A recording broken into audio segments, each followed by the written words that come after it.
As the air turns crisp and the holidays draw near, comfort becomes the best gift of all. Quince delivers layers that last, sweaters, outerwear, and everyday essentials that feel luxurious, look timeless, and make holiday dressing and gifting effortless. Quince seriously has it all. $50 Mongolian cashmere sweaters made for everyday wear, denim that never goes out of style, silk tops and skirts that add polish, and down outerwear built to take on the season. Perfect for gifting or upgrading your own wardrobe. You know what is at the top of my list? Quince's Italian wool coats. And the Mongolian cashmere dress, I pair it with black riding boots. And the holiday gift this season, gold everyday hoops for everybody in your life.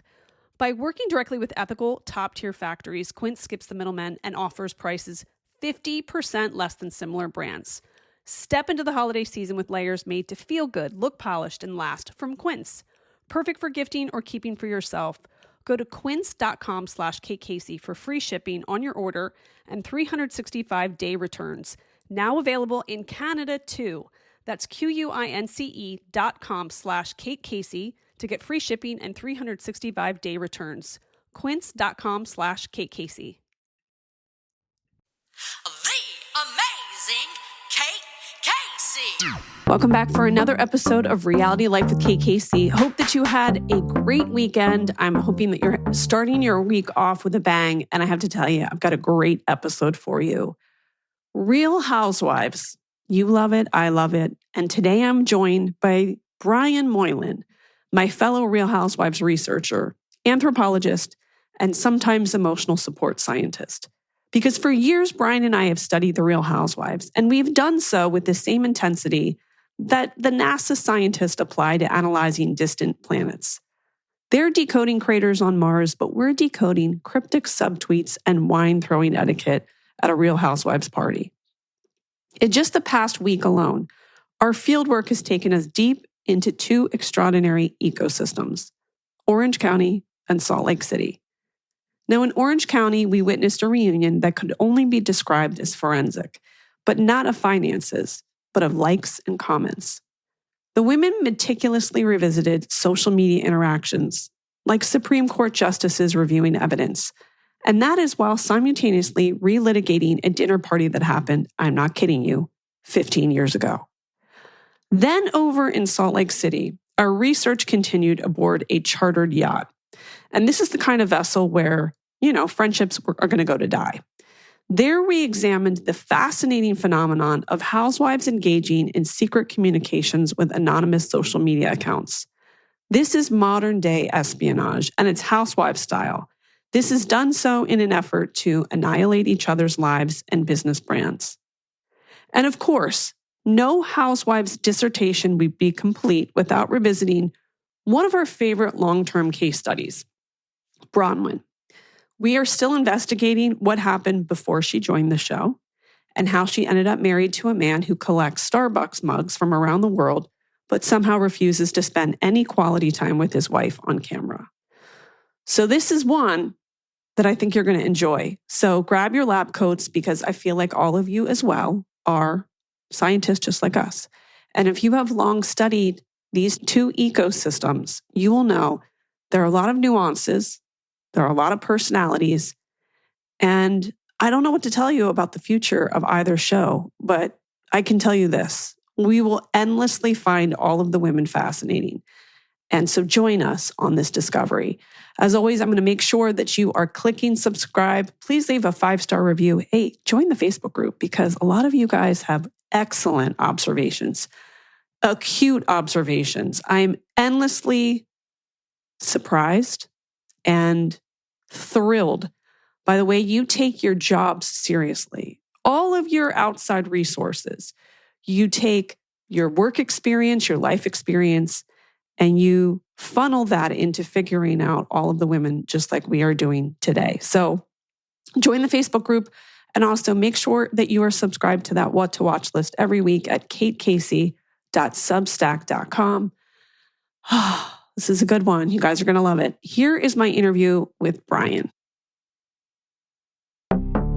Brian, you are now in the States preparing for BravoCon, and I have to ask you, because you're fresh off a flight from London, what do you think the people of the UK thought about Harry going to the Dodgers game? It hasn't made that big of a dent in the UK because of the Andrew, formerly known as Prince Andrew stuff, has been Okay. like really taking up all the royal news space. Yes. And yeah, but that story they're like obsessed with. And like we were watching Celebrity Traders UK. Excellent, highly recommended when it comes to America. And Christian got like a news alert, like, oh, he got stripped of his titles. And he's like, oh, we have to watch the 10 o'clock news. And so we had to stop the traders to watch BBC News at 10. There were reports that Harry is miserable in Montecito and LA, and that when he goes to business meetings, he always asks for a hot cocoa. And on one occasion at a Netflix meeting, asked an executive if he could get him a hot cocoa. Thoughts on that? I mean, that is the most princely thing I've ever heard. Yes. Like just asking anybody, like, go get me a hot cocoa, whatever. But it's also a little bit shock. Like, it doesn't sound normal for a 40-year-old to be drinking hot chocolate. No, I drink hot chocolate though, but only because like if you go have coffee with somebody and I don't drink caffeine, that's like what I get. Yeah. But I have a friend who also lives in Montecito and has kids the same age. I think they might be in school together, or their kids are on like sports teams together. And he says like Harry is at all the things, very engaged, very nice. And he never sees Meghan, but Harry's like there showing up and like putting on a happy face and so being nice he's enjoying the dad life. Yes. Good for him. So I thought that was like sweet, But he's got to miss that these English games. I mean, he's not going to go to a Dodgers game and be amped when he's thinking about if I was back in England and there was a score, everyone's building would shake. Yes. Well, and Williams supports some team that's not one of the bigger teams. Yeah, I saw that. And he was on BBC talking about them, like knowing all the stats and knowing everything. And that was like huge news in the UK. Like, oh, William actually knows what he's talking about when it comes to football. Oh, cool. And so like that, and then the Eugene Levy thing he did. Oh, I loved it. Did you watch it? Oh, I thought it was sweet. I did. And like those two things like really have good PR people. Yeah, gotten him a lot of grace. So his likability is on the rise with the English at the moment. So interesting. Okay. I watched The Kardashians this week and I forgot that the show was on. So I watched 3 episodes in a row and I kept thinking to myself, I never really thought about how much Kardashians and Housewives remind me of one another. And here's how. So I'm watching The Real Housewives of Orange County reunion. And I feel like Kim and Tamara have the same mindset. Like, we will bleed for this show. We will work hard and we've got lazy people attached. Courtney is kind of like the Gina of the show, where Tamara's like, you're irrelevant, shut up, just follow my lead. I may seem terrible, but it's so that all of us secure a job.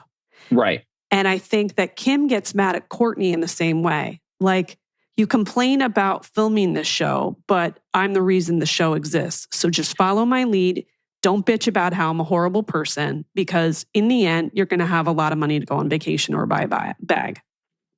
I totally agree. And that's what I was saying about this season of Orange County, was that like Tamara can separate real life from the show in a way that a lot of the women, especially Shannon, cannot. Yeah. Like Shannon can't see the difference between show feelings and real feelings. And I think that does make a great housewife, and that she's bringing her real life to this. And when she's hurt, she's really hurt. But that seems to be the disconnect on why they can't get along. Because Tamara's like, just get over it. We need to keep going for the show. And Shannon's like, no, you actually hurt my feelings and I'm mad about this.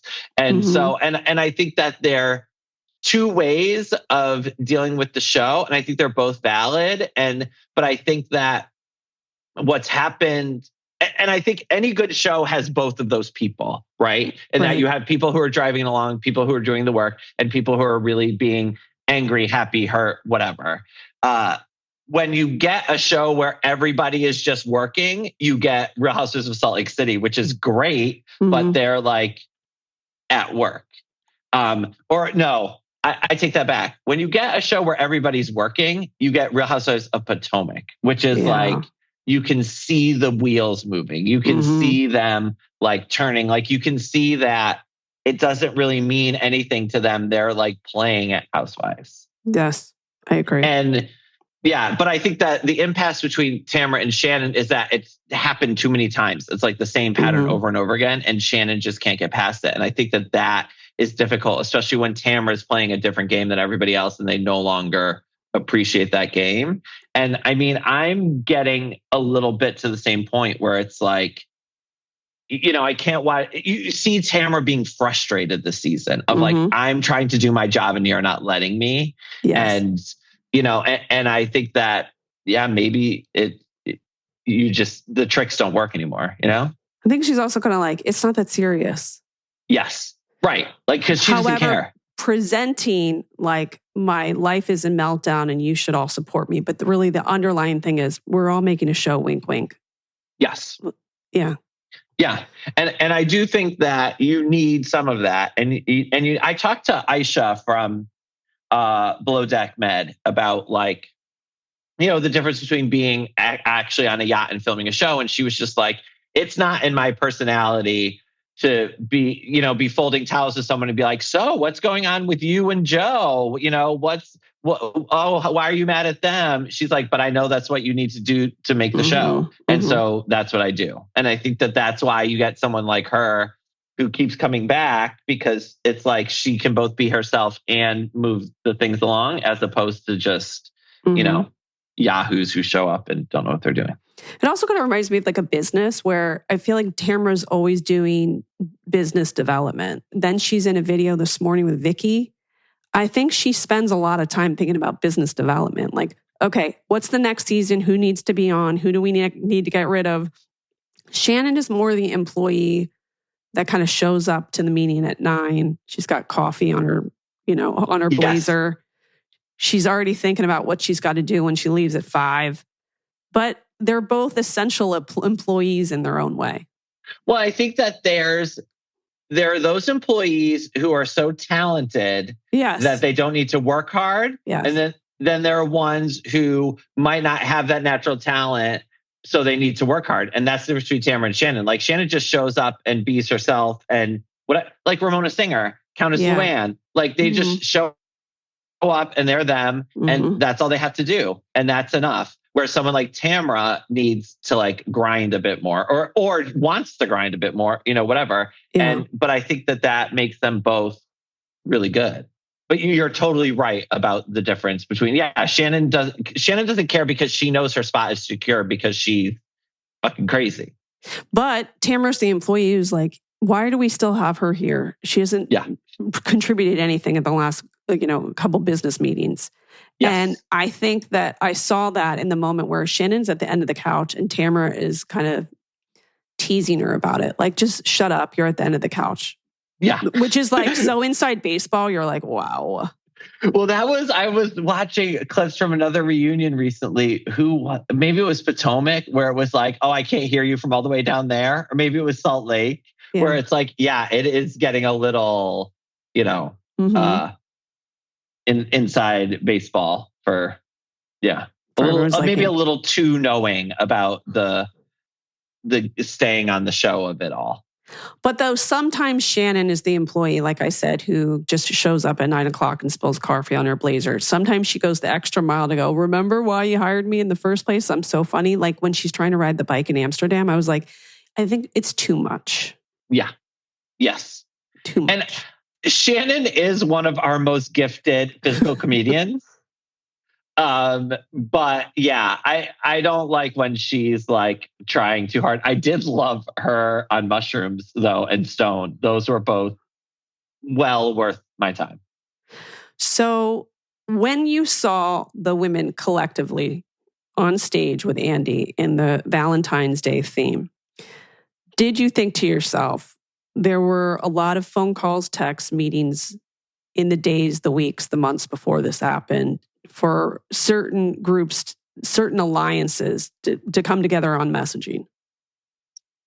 Yes. And I feel like this became a thing well, first of all, the thing that pissed me off the most about the reunion was that red, pink, and maroon are not complementary colors. Maroon should never be seen on anyone or anything for the rest of time. It is one of the worst colors. That was my high school's colors. There you Maroon go. and white, fight, fight, fight. It's like you could tell they were going for a theme, but the themes didn't match. And so it just ended up looking like clashy and bad, and I couldn't stand it. But to your point, I think it became a thing on Real Housewives of New Jersey where they were talking about like, oh, they went to Margaret's house to like get together to say what they're going to say against me. Like, I think that has kind of become somewhat common. You're at least talking to your friends about like, what are you going to say? What are you going to do? What's the strategy? Right. Yeah. And I don't mind that so much. And I do think it's probably making for better reunions. What I don't like is when they come in with their like, you're Tamara grudge. You know, it's like, girl, like you got it out as soon as you could. We knew you were sitting on it. It was like, there's the door, Shannon Bedore. It like doesn't quite fit, you know, and you're like trying to squeeze it in. It's like, don't write, just kind of, but prepare. Yes. But yeah. Well, Katie coming back. Do you think it makes sense for her to continue on the show given what's happened? I mean, I don't know. And the stance I've taken in my newsletter and writing is that the shows don't work with pathological liars or like people who have been caught lying a bunch, like Brynn Whitfield or Katie, because part of what's fun about the show is like, oh, Katie says this and Gretchen says this, like, where's the truth? And we as viewers get to triangulate, okay, I believe this, but I don't believe this, whatever. Yeah. Whereas you can't have that because the answer is always, well, Katie's a liar. And that's like not fun to think about. It's not fun to discuss. It lets the women always have a trump card over Katie, which is, well, you're a liar, so why should we believe you? And so she can't really do anything. But that said, even as a liar, there's something about Katie that I still like. Like, she has a lot of charisma. I like that she doesn't take this or that women that seriously. She doesn't seem too fazed by them. But I can't see her fitting in, especially with the current crowd.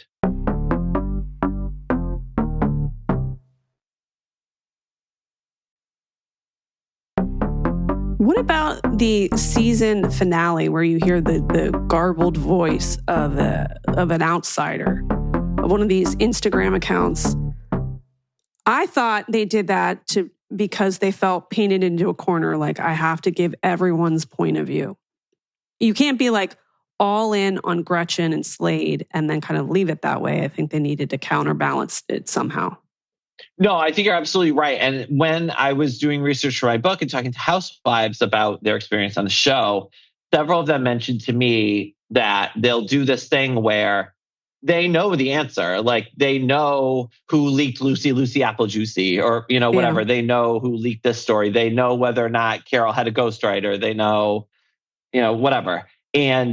But they show both sides because that keeps fans more engaged. Like, if it's a question, it's something for the women to argue about, something for us to argue about, something for us to watch, as opposed to being like, oh, this person's a liar, that person's a liar. But it seemed to me like what they were doing was trying to frame Tamra and saying, like, we're leaving the final word of this season on Tamra leaked these stories, Tamra's behind this, because that's what we believe. And that seemed kind of shady to me because, like, we don't know what we can believe anymore. And it's like, you know, just as, you know, they're like, oh, Tamra leaked all these details about production and I know them all and Gretchen's stories are fake. Gretchen could have called that guy up and been like, here's all these details. Now I want you to call the ladies and tell them all these details so they believe you, but then tell them these are fake, but they're really real. And so it's like when you have these people who are going behind the scenes, bringing these bloggers, bringing these outside things, you never know who to believe. And I think getting back to my point of the fun being able to triangulate the truth is we don't know who this guy is. We don't know whether or not we can trust him. He could be someone they paid. He could be a crazy person. He could be a respected Pulitzer Prize-winning journalist. Why is that person such a coward? Have you followed this? There's a Twitter account. I'm loath to mention it, but a lot of fans with the Bronwyn on Salt Lake and the allegations about her past how the story came about and whether or not Lisa Barlow leaked it. There's a certain part of Housewives Twitter that's saying, oh, it was this account. And this account has been saying, like, for bringing this up about Bronwyn for years. And they clearly have a vendetta against Bronwyn. And now they're saying that Bronwyn has people who are outing them and doing all these things against them. And there are these bots and there are this and that. And it's like, oh my God, people, why are we so far down the rabbit hole? Like, why are you so engaged in this? Like, imagine if you're trying to watch a football game and the fans keep jumping out on the field because they think they could do a better job playing. It's yes, great point. Yes. Sit the fuck down and let the professionals play the game. This is not your... but also I do think it seems like fans are getting sick of all this bloggers, leaks, DM stuff, but I also don't know how you stop it. When I interview housewives and things, I do like to gossip. And at the end of the interview, I'll be like, oh, can I ask you some like off the record stuff? And, and because, I'm nosy and I want to know, but I also know that like this is coming from that housewives perspective. And their version of the truth is not always going to be the truth. And I do think it's interesting to know how it works and to know how the people are feeling and in their jobs so that I can then say like, fans are like, oh, this is going to happen. I'm like, based on what I know about how these people work, that doesn't seem true to me, or it does seem true to me, or this lines up or this doesn't line up. But yeah, I'm also not reporting those things or like bringing them out to the people. It's more for me informing the way I see these things and the way I see how these people work. Yeah. I'm not trying to put these rumors out on Twitter so that I can get more attention. I don't know, girl. Crazy. I also think like these shows, they're meant to be entertaining. So don't you want to go to your job or be with your kids or take care of your parents or whatever your life situation is? And then at the end of the day, you sit down and you watch a show. If it is like taking over your life, where you're getting DMs in the morning and then you're taking calls and you're orchestrating things, like, doesn't it take the fun out of even just experiencing the show as a viewer?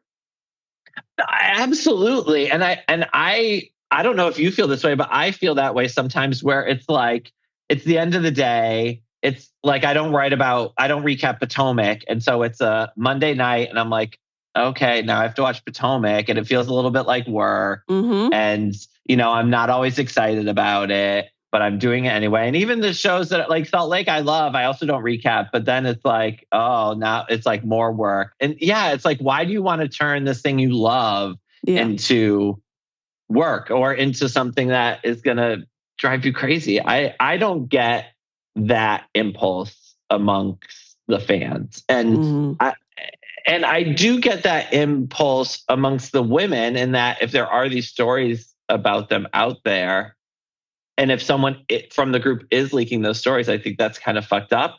But remember when the fight was somebody you invited to my party ate the bow off my cake? More fun. That was much more fun. When the fight was Sheree wouldn't let Nene into her party, or that Bethany and Carol are mad at each other, or Bethany and Jill are mad at each other, or Brooke's fake cancer, like this stuff about bloggers and stories and leaks, and it's not interesting. Well, it's also more fun to be with your friends or your coworkers and then to Give them your observations, your armchair psychology diagnosis. That's way more fun than actually talking to the people involved in the show. There is something about, especially in the smaller places like Salt Lake, where you see the same thing on Southern Charm. Like the Real Housewives of Salt Lake City are the most famous people in Salt Lake, aside from the Mormon wives, right? And so people are coming up to them at parties. People are talking to them. People are saying these things. Oh my God, Todd hooked up with a friend of mine and he was farting all the time. And like, and so I get that like Lisa's like, oh, somebody told me at a party, whatever. But when it's, oh, this guy was DMing me or this, or I talked to this podcaster, talked to this blogger or Kiki Monique or whatever, it's like, that's a different level, I think, of just like, I heard this thing at a party. But like, also, I think that proves to us that Lisa likes to talk. Yeah. And I think that that's the frustration. And that's what Heather was telling to her was, you're doing this to everybody and we're sick of it. And we know you're doing it and you need to knock it off. As opposed to whether or not she did leak this one story about Bronwyn's whatever that also might have been brought by some guy on Twitter who's also like a crazy person. You know what I mean? Mm-hmm. Although then you can't get it. You can't get a break from it because then everybody poses screenshots. Like Heather says, stop spreading rumors about us. But look what she said 2 months ago. And I'm like, I can't take it anymore. Yes. Yeah. It's all this shit that happened off camera. And it's like, I can't judge that. I don't know. I don't know the context. I don't like. Unless they make it like Big Brother, where we get to have like closed captions, the opportunity to watch every move that they make in, some camera in their house. And that sounds unbelievably boring. Yes, absolutely. But yeah, it's crazy. And so I don't know how you get these things back on track or if the genie's out of the bottle and this is just the way the shows are now, but I hope not. But by the way, I think that Todd probably does fart a lot. I bet Todd probably does fart a lot. My husband farts all the time. Her face was like, oh my God, wait, what? She stressed out in that scene. For me, it didn't seem like, oh God, why is she making up this lie about my husband? It was like, I don't want everyone to know that he farts all the time. Well, like Mary said, I don't know what's more embarrassing if that my husband's farting all the time or that she's making out with somebody. And it's like, I think it's the farting. Yeah. Who can say farting is having a moment on reality television? There were those farts. I know. There was Mary and Angie's fight about the farts. On Celebrity Traders UK, Celia Emery, National Treasure, farted during a challenge and it became like a huge thing. Last night, there was farting on Survivor or Wednesday night. Like, what's going to be the next thing? Farting is everywhere. It's going to be someone's veneer falls out. Oh my God, I can't wait. A chunk of their extensions like comes out in the pool or something. Remember when everybody people from are Real going to be Housewives desensitized to the others? Remember when Real Housewives of New York all shit on the floor and we just like... Yes. Those were the good days. Salt Lake City, are you happy? Are you still engaged? I am still engaged. I'm really enjoying this trip. I think the trip is great. I love the below deck. I can't wait to see the reverse side of it. Hopefully I'm below deck. I think that's going to be brilliant. I love how horrified. It's like you have these people who are on a reality show being horrified by other people on a reality show because they do their reality show different. And I find that to be interesting. Yeah, I'm down with that. Yeah. Do we think that Brittany was trying to have sex with him in her cabin? No, the way was it I air read conditioning? I read it as Brittany was like, will you give me a tour of the boat so I can get away from these people who hate me? I don't think so, because I think there's nothing that she loves more than being on camera. I mean, before she was even in this orbit, she probably sang at church and looked right directly into the camera, in the balcony. Her entire life is like, who sees me now? Do you think if Jason had given her a boat tour that she would have slept with them? Absolutely. Yeah. I mean, well, because there's something in her that needs attention all the time. Especially from men. Yeah. I will say my trick when we used to throw Fire Island parties in the summer, we'd have like a pool party and there'd be some boy I'm flirting with and I'd be like, oh, do you want a house tour? And you're like, sure. Yeah. And then, okay. Yes. right. No, It's like, this is my room. Right. But it gets really breezy in here. Do you mind closing the door? Yeah. And then hit the lock. Right. Yeah. And there we go. So yeah, so I was a little bit like, game recognizes game, Brittany. Like, I see what you're doing, but it didn't seem to me like, I don't know, it seemed weird, especially after everything with her daughter and Jared, and that she would be so actively pursuing Jason. Oh man, yeah. Also, she's not drowning in sorrows. If my daughter said that on a television show, I think I need a couple of weeks to take a beat, and she's just back at the game. No, I don't think. That's what's weird about Brittany is I don't think anything makes a dent. Nothing. And she goes into therapy and they bring this up. She just sings a couple show tunes and leaves. Yeah. And I think she's such a people pleaser that she just said, like, you saw her with that scene with the cactus with Whitney. You saw it with the daughter where she's just like, yeah, you're right. Yeah, I know it. Yeah, I need to change. Yeah. But she's not going to. Never. And then the daughter is doubly pissed because she didn't change. And now she feels like she lied about it. And so... And now everyone on national television, because of national television, knows her story. Yeah. Yeah. How do you feel about Brittany? Oh, I have no tolerance. I don't have tolerance for two reasons. I don't enjoy somebody who lives life like they're singing show tunes. It's just not my vibe. I don't understand it. If somebody was like way into musical theater, they're always a beat off to me. And then the fact that her daughter poured her emotional self out on national television, and she's just, you can tell that she wasn't even listening to her the whole time. She was thinking about dates and, what she needs to get at, like, the department store. Or how good she looks on camera. Yes. Or, yeah. Oh, for sure. She's looking at her reflection, like, are my bangs wispy? So I think she's diabolical. I do. There is something like fun about watching someone be very bad at their job, but also that all the other women can't stand her.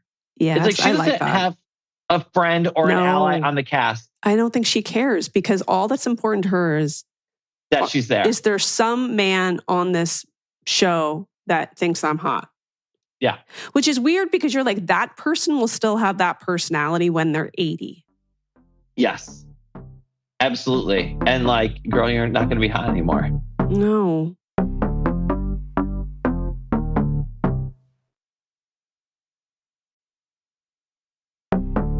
There's someone in my life that has said to me before that about themselves, women are very intimidated by my beauty. And I said to them, we are old. I don't know why. What are you talking about? Well, and I think that is, it's interesting watching that play out with Giselle. Yes. Bryant, who is she was always the prettiest girl. Mm-hmm. She was always the one everybody was after. Yep. And now she's older. It's not true anymore. And how do you change? But then you also look at someone like Luann, who is hotter than ever, sleeping with Joe Bradley, like getting all the dick she wants, so, I mean, who knows? But I do think it's interesting watching that kind of play out. But, Brittany, I just can't. I am fascinated by watching her, but I just find her presence on the show frustrating. Meredith Marks hates her so much. I find it enjoyable that Mary is calling out Meredith for being boring on the show. Yes. I appreciate that. I saluted her in the last episode. Stood right up, saluted her.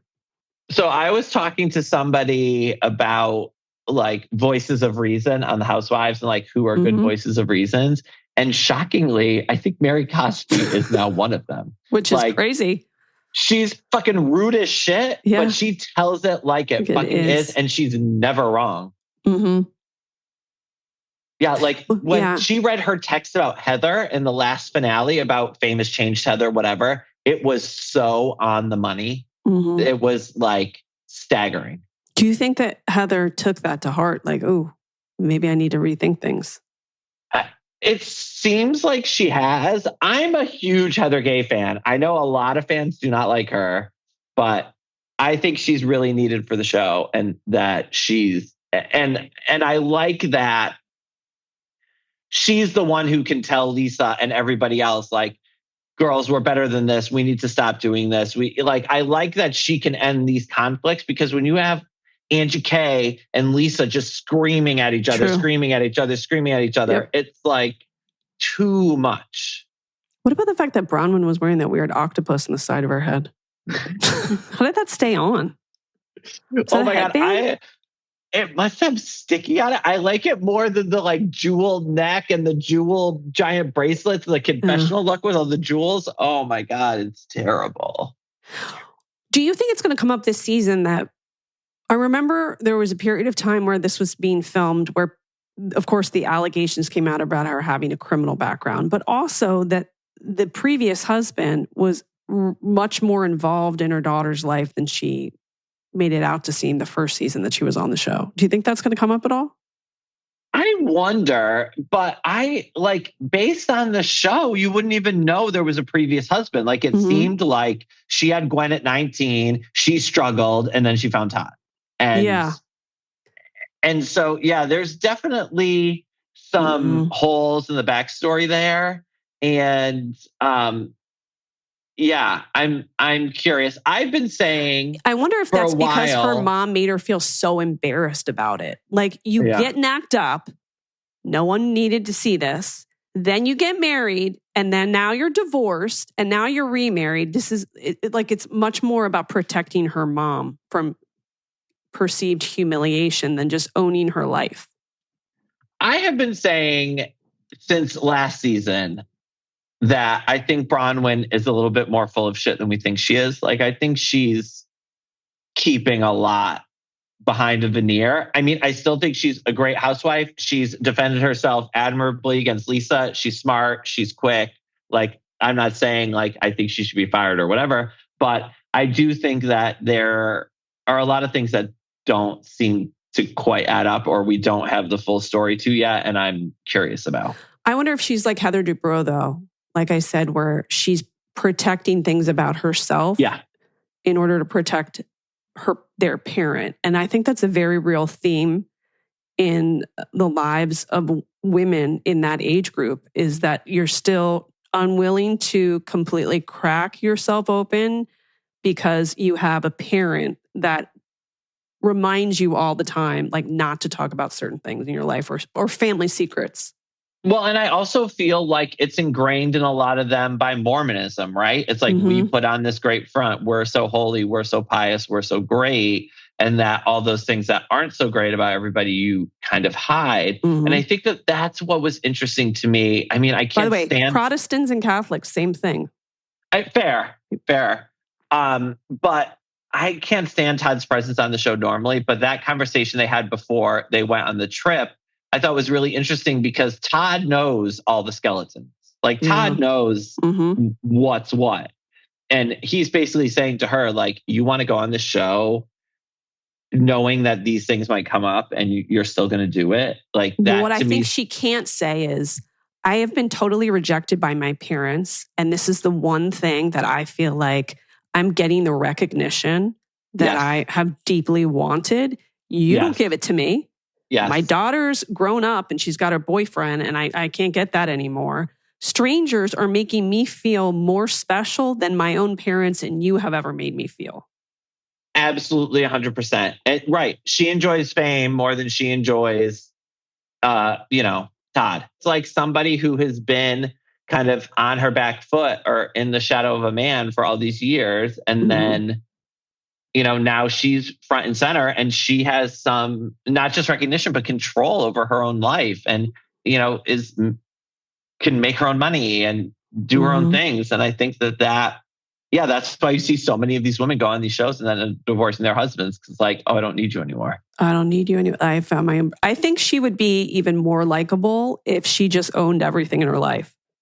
And that's the way out of every dilemma on the Housewives, is just be like, yes, I did it. You're right. I leaked that story. Yep. What are you going to do? That's what I did. Yeah. And there was a fight on Real Housewives of London. I know it hasn't aired in America, but Julia Angus, who you might remember from Ladies of London, she gets in a No, I fight with will. Amanda Mhm. Cronin, who's like another standout of the season. They're in a fight, and Juliet's like, "Oh, how's all that Ozempic you're putting in your veins?" She goes, "It's going well. I lost 10 kilos." It's like, Yeah, that's done, it. defanged, Yep. like over. Mhm. Like, yeah, I do Ozempic, so what? Yep. And that's the right. You just got to get in front of it. Like Lisa Rinna says, you got to own it. And if you own it, then it's whatever. And I do think that Bronwyn's explanation about all these things from her past did make sense to me. I mean, I do believe it was in her work. I do believe she cooperated with the feds. I do believe it's sealed. But also, if you're cooperating with the feds, you are probably in a bit shadier of a situation than you're letting on. You know? Like Jen's husband, Ryan, and he cooperated with the feds. He's not being investigated. He's not going to jail. Well, yeah, but the reason he is cooperating with the feds is because he surrounds himself with shady fucks. Exactly. Yeah. I love that guy. Like he's just like going to do workout videos and we're all going to forget about it. Yeah. And it's like, girl, we know. When you can't describe your job, you're shady. Very much. It was weird too with the reunion. He's like, how would Ryan like you to dress for a wedding and or whatever? And she's like, side strings, triangle tops. I was just like, oh, God, what's her life like with this guy? So the thing I think is weird about the reunion, and I don't know if this is true or not, but why is Matt sitting next to Katie for so much of it? She needed an emotional support husband? It could be about 3 minutes for all we know. Who knows? Yeah. Well, we know Slade chose not to show up. Eddie Judge was probably like, I'm out. No.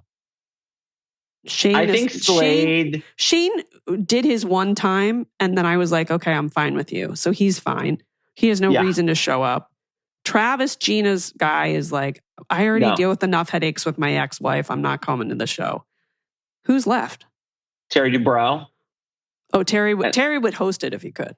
100%. Like Terry's like, gee, well, I kept that day free. Will you need me for filming?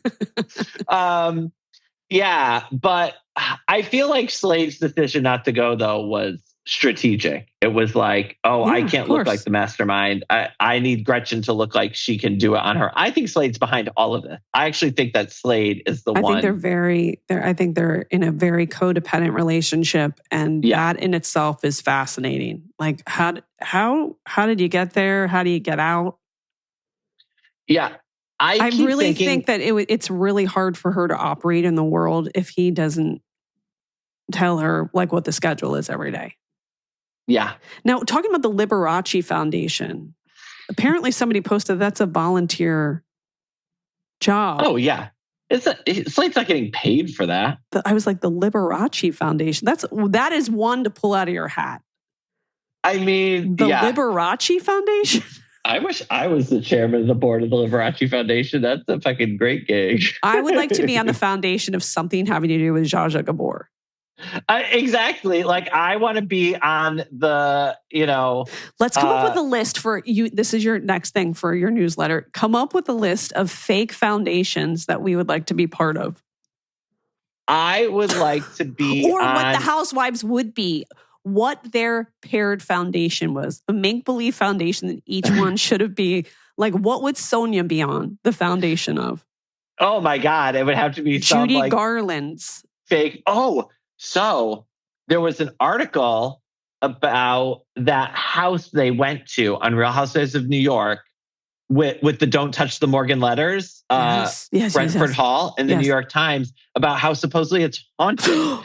And they've started doing all of these like Ouija board readings, like tarot card readings. We got to go. And that's how they're raising money, is like appealing to like supernatural people. And I read the whole article waiting for there to be a mention of the Morgan letters, and there was not. Wow.